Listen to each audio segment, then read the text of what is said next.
নমস্কার। অপুর পাঁচালীর একটি নতুন অধ্যায়ে আপনাদের সবাইকে স্বাগত।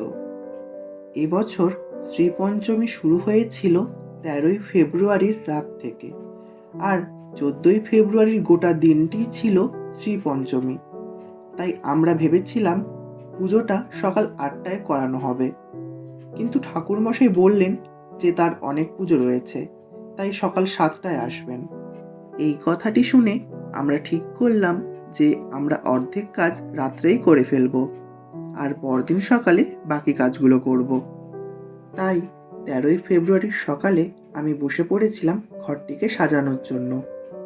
যেহেতু সারাদিন অনেক কাজ, তাই আমি সকাল সকালই বসে পড়েছি। এই রঙিন কাগজ দিয়ে সাজানো আমার খুবই ভালো লাগে। ছোটবেলায় স্কুলে, তারপর কলেজে, আর এখন নাচের ক্লাস আর আমার বাড়িতে এই রঙিন কাগজ দিয়ে সাজাতে আমার খুবই ভালো লাগে। এদিকে আমি ঘর সাজাচ্ছিলাম, আর ওদিকে আমার ছোট ভাই সমানে দুষ্টুমি করে যাচ্ছিল। আর ওকেই বা কিভাবে বারণ করি বলুন তো? যখন ছোট ছিলাম আমিও এগুলোই করতাম।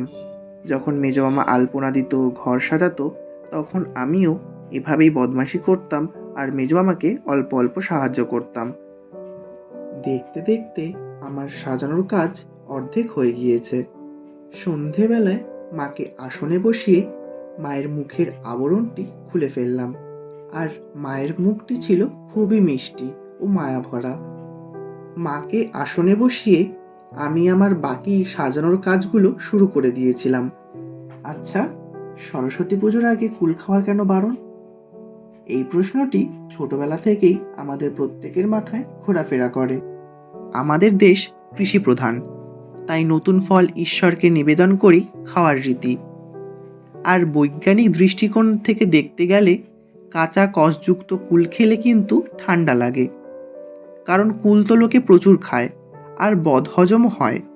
ঋতু পরিবর্তনের সময় অসুখও করতে পারে, তাই কুল পাকলেই খাওয়াটা সমীচীন।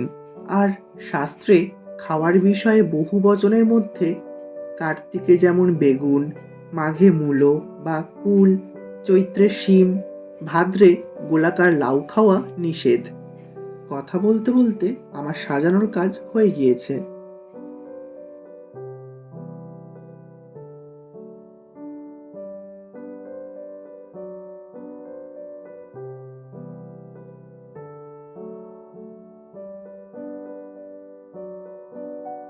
এরপরই আমি শুরু করে দিয়েছিলাম আলপনার কাজ। ছোটবেলায় আমার দিদার কাছে অনেক গল্পই আমি শুনেছি। তার মধ্যে একটি গল্প ছিল সরস্বতী পুজোকে নিয়ে। আমাদের হিন্দু পুরাণ অনুযায়ী বৈদিক দর্শন বিদ্যা অর্জনের উদ্দেশ্যে মা সরস্বতীকে তুষ্ট করবার জন্য মহামুনি ব্যাসদেব একদা বদ্রিকাশ্রমে তপস্যা শুরু করেছিলেন। বদ্রি মানে কুল, তাই হয়তো বদ্রিকা আশ্রম।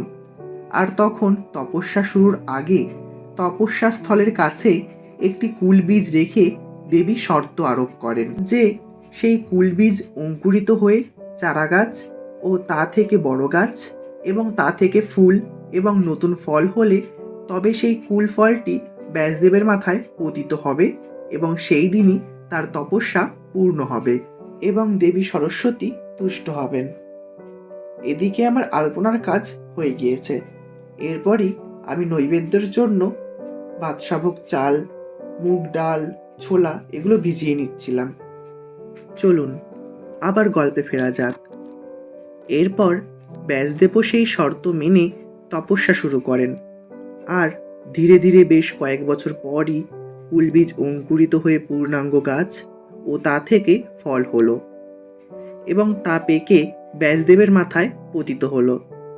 ব্যাসদেব বুঝতে পারলেন যে দেবী সরস্বতী তুষ্ট হয়েছেন। যেই দিনে ব্যাসদেবের মাথায় কুল পতিত হয়েছিল সেই দিনটি ছিল বসন্ত পঞ্চমী বা শ্রী পঞ্চমী। সেই দিন বেদমাতাকে বদ্রী বা কুল নিবেদন করে ব্যাসদেব ব্রহ্মসূত্র রচনা আরম্ভ করেন। তাই সরস্বতী দেবীকে কুল নিবেদন করেই খাওয়াটা শ্রেয়। ঘড়িতে এখন সময় ভোর ৩টে। ভোরে উঠে মায়ের হলুদ বাটা দিয়ে স্নান সেরে আমি বসে পড়েছিলাম মালা গাঁথার জন্য। প্রত্যেক বছর আমরা মাকে বাসন্তী রঙের গাঁদা ফুলের মালা দিই। আর এবছর কোনো দোকানেই সেভাবে বাসন্তী রঙের গাঁদা ফুল পাওয়া যাচ্ছিল না, আর যেখানে পাওয়া যাচ্ছিল সেখানের দাম ছিল খুবই চড়া। অনেক কষ্টে একটি দোকান থেকে আমি এই ফুলগুলো পেয়েছি। মালা গাঁথার পর আমি শ্বেত চন্দন ও রক্তচন্দন ঘষে নিচ্ছিলাম।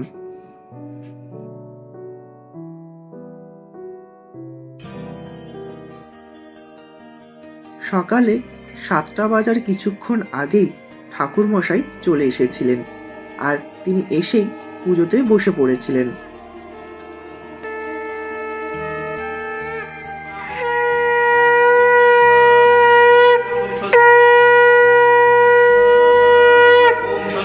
ओम स्वस्ति ओम कर्तव्यास्मि श्री श्री सरस्वती पूजा कर्मणि ओम।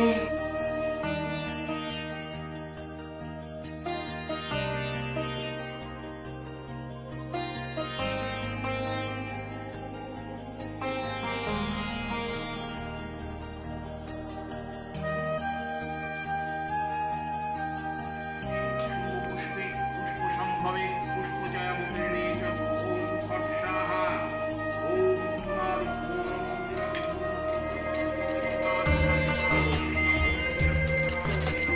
ओम एवनंदं महाकायं ब्रह्मधारं दयानं विष्णुनाथं देवं ब्रह्मं ब्रह्माण्डमहं एषमन्त्रं नारायणाय श्रीविष्णवे नमः एषमन्त्रं विष्णुं नमो नारायणाय श्रीविष्णवे नमः एषद्धूपं नमो नारायणाय श्रीविष्णवे नमः एषद्दीपं नमो नारायणाय श्रीविष्णवे नमः एतत्साधीतनैवेद्यं नमो नारायणाय श्रीविष्णवे नमः।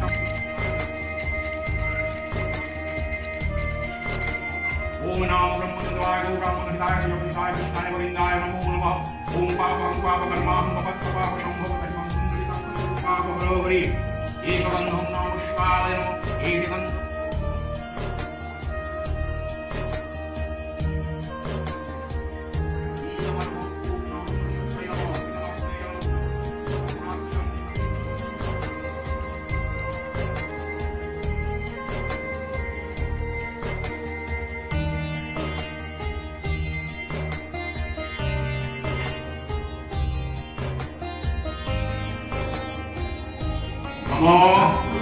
अपवित्र पवित्र वा सर्वावस्थं वतो विवा यशरे पुण्डरीकाक्षं स अज्य अभ्यंतर शुचि नमो शुचि नमो शुचि नमो शुचि नमो सरस्वत्यै नमो नित्यं भद्रकाल्यै नमो नमः। वेद वेदांग वेदांत विद्या सानेभ्यो एवच स्वाहा एष सचंदन पुष्प बिल्लपत्रांजलि नमो सरस्वती दिव्यै।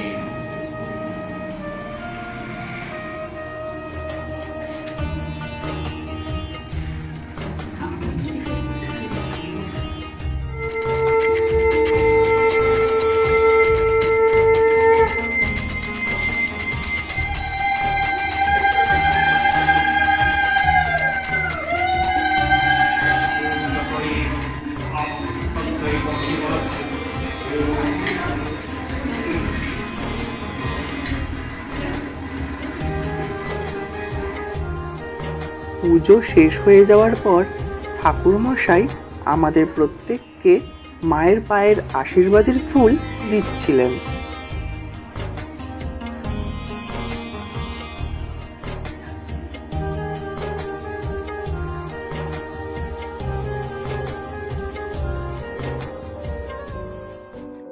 বাড়ির পুজো শেষ হয়ে যাওয়ার পর আমি চলে এসেছিলাম আমার স্কুলে, খয়রুল্লাহ চক নেতাজি বিদ্যা মন্দির উচ্চ মাধ্যমিক। আমি আমার অনেক ভিডিওতেই আমার এই স্কুলের কথা বলেছি এবং দেখিয়েছি। আজ ভেতর থেকে আমার স্কুলটি কেমন দেখতে তা আপনাদের দেখাবো। প্রত্যেক বছর সরস্বতী পুজোর সময় স্কুলটিকে খুব সুন্দরভাবে সাজানো হয়। যখন আমরাও স্কুলে পড়তাম তখন আমরাও স্কুলটিকে খুব সুন্দরভাবেই সাজাতাম। আজও খুব গর্বের সাথে আমি বলতে পারি যে হ্যাঁ, এটাই আমার স্কুল। এই স্কুলেই আমি ক্লাস 5 থেকে 12 পর্যন্ত পড়েছি। জীবনের অনেকটা সুন্দর মুহূর্ত আমি এখানেই কাটিয়েছি। সাথে ছিল বন্ধু বান্ধবীরা আর আমার প্রিয় শিক্ষক শিক্ষিকাগণ, যারা অনেকেই হয়তো এখন রিটায়ার করে গেছেন, কিন্তু আজও স্কুলের বাইরে যেখানেই দেখা হোক না কেন, স্যার ম্যাডামদের সাথে কথা বলতে বলতে আমার স্কুল জীবনের সেই পুরনো স্মৃতিগুলো মনে পড়ে যায়। আর এটি হলো বিবেক ভবন, যেখানে আমাদের স্কুলের বিভিন্ন সাংস্কৃতিক প্রোগ্রাম ও সরস্বতী পুজো হয়ে থাকে। প্রত্যেক বছর সরস্বতী পূজা উপলক্ষে আমাদের স্কুলে আলপনা প্রতিযোগিতা হয়। পুরো হলরুমটি জুড়ে ছাত্রছাত্রীরা খুব সুন্দর সুন্দর আলপনা এঁকেছে। ক্লাস 5 থেকে 12 পর্যন্ত ছাত্রছাত্রী নির্বিশেষে প্রত্যেকেই এই আলপনা প্রতিযোগিতায় অংশগ্রহণ করে। আমাদের সময়েও তাই হতো। এখানে দেওয়া আলপনাগুলির মধ্যে কোন আলপনাটি আপনাদের পছন্দ হয়েছে তা অবশ্যই কমেন্ট করে জানাবেন।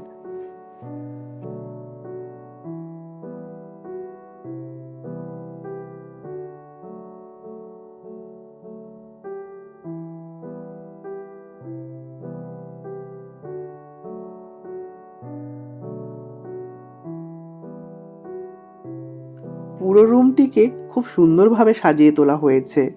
আর এটি হলো আমাদের স্কুলের এবছরের মাতৃপ্রতিমা। খুবই সুন্দর হয়েছে এবছরের মাতৃপ্রতিমাটি। আর এপাশে আমাদের স্কুলের ছাত্রছাত্রী ও স্যার ম্যাডামেরা পুজোর জন্য ফল কাটছিল। আর ওখানে সবুজ শাড়ি পরা আমার ছোট বোন আর বড় বোন, ওরাও এবছর পুজোর দায়িত্বে রয়েছে। এখন স্কুলের পুজো দেখে আমি বেরিয়ে পড়লাম আমার নাচের স্কুলের উদ্দেশ্যে। আর যেতে যেতে রাস্তায় পড়ল এই সুন্দর প্রতিমাটি। বাড়ির পুজো ও স্কুলের পুজো দেখে নাচের ক্লাসে পৌঁছতে পৌঁছতে আমার একটু দেরি হয়ে গিয়েছে।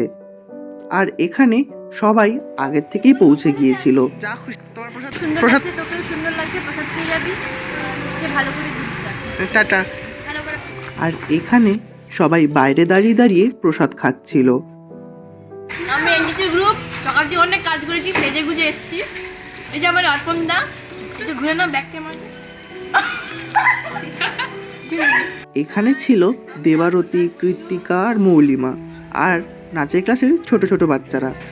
কৃত্তিকার কথায় যতই হাসি পাক না কেন, হাসিটা চেপে রেখে আমি ভেতরে ঢুকে পড়েছিলাম। আর এটি হলো আমাদের নাচের স্কুলের মাতৃপ্রতিমা, ডাকের সাজের।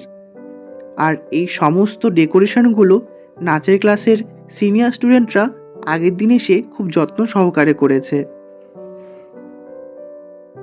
আজকের মতো আমার এই ভিডিওটি আমি এখানেই শেষ করছি। ভিডিওটি ভালো লাগলে অবশ্যই একটি লাইক করে দেবেন।